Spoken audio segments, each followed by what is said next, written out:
చెల్లగొట్టింది, ఆమెకు అన్యాయం చేసింది, ఆమె ఆస్తులు మొత్తం ఎగ్గొట్టింది, సొంత అన్న కదా, అందుకే ఆమె బయటకు వచ్చింది. లేవో రావాల్సిన అవసరం ఎవరో వాడుకున్నారంటే స్ట్రైట్ గా ఆమె మాటల్లోనే చెప్పాలి అంటే మన బంగారం మంచిదైతే ఆమె మాటే అది, ఆమె మాటల్లో చెప్పాలంటే. అయితే విక్రమ్ గారు ఇక్కడ ఈ జగన్మోహన్ రెడ్డి గారు హీరో అన్నది ఎందుకో నాకు అర్థం కాల.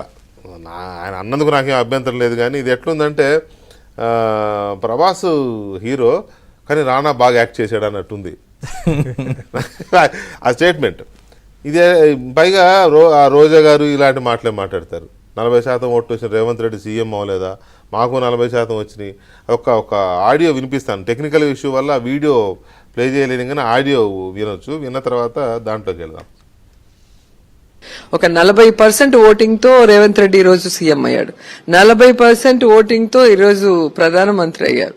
మరి 40% ఓటింగ్ వచ్చిన జగన్మోహన్ రెడ్డికి 11 సీట్లు ఏంటి? ఇది ఏంటి? తెలుగులో 57 వచ్చినాయి సార్, హిందీలో 70 వచ్చినాయి సార్, ఇంగ్లీష్ లో 56 వచ్చినాయి సార్, మ్యాథ్స్ లో 58 వచ్చినాయి సార్, సైన్స్ లో 43 వచ్చినాయి సార్, సోషల్ లో 31 సార్. దాంట్లో 4 మార్కులు తగ్గినాయి సార్.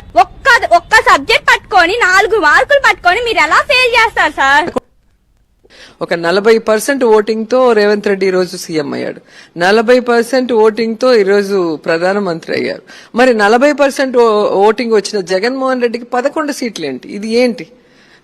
తెలుగులో 57 వచ్చినాయి సార్, హిందీలో 70 వచ్చినాయి సార్, ఇంగ్లీష్ లో 56 వచ్చినాయి సార్, మ్యాథ్స్ లో 58 వచ్చినాయి సార్, సైన్స్ లో 43 వచ్చినాయి సార్, సోషల్ లో 31 సార్. దాంట్లో 4 మార్కులు తగ్గినాయి సార్. ఒక్క సబ్జెక్ట్ పట్టుకొని 4 మార్కులు పట్టుకొని మీరు ఎలా ఫెయిల్ చేస్తారు సార్? ఏంటి సార్ విక్రమ్ గారు ఇది? అక్కడ జీరో ఎలా కాదు, 40% ఓట్లు వచ్చిన రేవంత్ రెడ్డి ఇక్కడ హీరో ఎలా అయ్యాడు, అక్కడ 40% వచ్చిన జగన్ రెడ్డి అక్కడ జీరో ఎలా అయ్యాడు సార్? చెప్పండి సార్. మన అన్ఫార్చునేట్ థింగ్ ఏంటంటే ఇటువంటి వాళ్ళంతా రాజకీయాల్లోకి రావటం, కర్మ, వాళ్ళ అజ్ఞానాన్ని బయట పెట్టడం. 40% అవుట్ ఆఫ్ హౌ మచ్, ఇది ఎంత అనేది చాలా యాజ్ సింపుల్ యాజ్ దట్ కదా. ఒకటండి, ఇప్పుడు ఒక సామెత ఉంది, the birds of the same feather flock together అంటారు. అట్లాగా ఇవాళ కేటీఆర్ గారు జగన్మోహన్ రెడ్డి గారిని పోగొట్టడం చూస్తుంటే నాకు అది గుర్తొస్తుంది అనమాట. తర్వాత ఇంకోటి విల్ డ్యూరాంట్ అని ఒక ఫేమస్ హిస్టోరియన్ ఫిలాసఫర్ ఉన్నాడు.